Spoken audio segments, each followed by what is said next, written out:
देश छोड़कर भागेंगे प्रधानमंत्री नरेंद्र मोदी। एपस्टीन फाइल के खुलासे और MM नरवणे की किताब ने मोदी सरकार की लंका लगा दी है।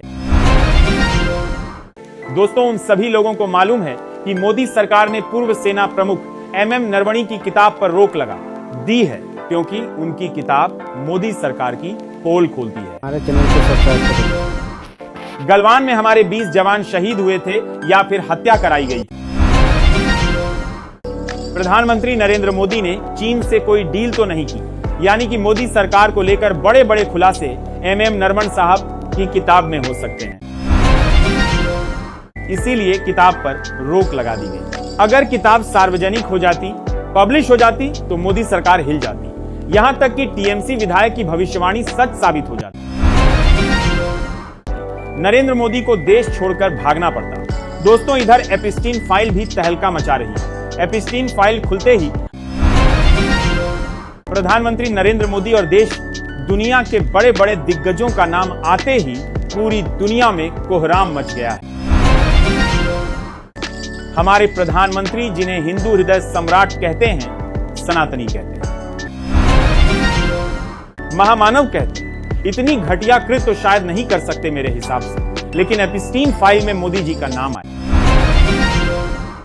यह कहा गया कि ट्रंप को खुश करने के लिए, अमेरिकी प्रेसिडेंट को खुश करने के लिए मोदी नाचे और गाए थे। दोस्तों, एप्स्टीन का पूरा एक आइलैंड बना हुआ है। जेफरी एप्स्टीन एक क्या कहें, इतना घटिया इंसान था ना, और उस आइलैंड पर इतनी घटिया घटिया हरकतें होती थी ना, क्या ही बताएं।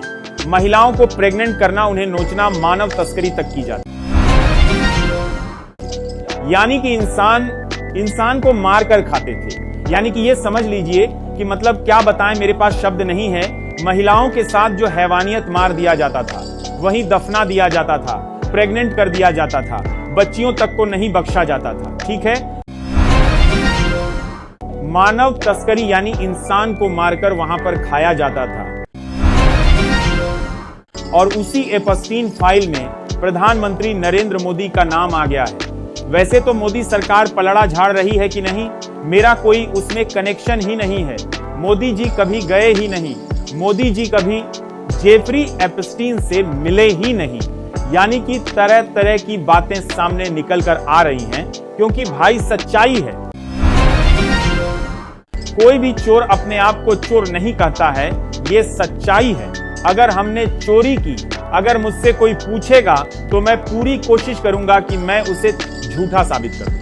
कोई चोर अपने आप को चोर नहीं मानता, चोर नहीं कहता, अपने बचाव में हमेशा उतरता है। तो भाई, सरकार पर आरोप लगे तो सरकार इसे निराधार ही बताएगी। यह तो जांच का विषय है कि सच में मोदी का नाम एप्स्टीन फाइल में है या फिर नहीं। अब इल्जाम भी सरकार पर लगा और सरकार ही कह रही नहीं नहीं, ये इल्जाम झूठे हैं। ये तो मजाक हो गया ना। कोई भाई जांच कमेटी बने, जांच की जाए। ठीक, देश की अदालत बताए कि हाँ, मोदी जी को फंसाया जा रहा है, मोदी जी ऐसा नहीं कर सकते। अच्छा लगे तो लेकिन दोस्तों, इसी बीच एक बड़ी खबर चर्चा का विषय बन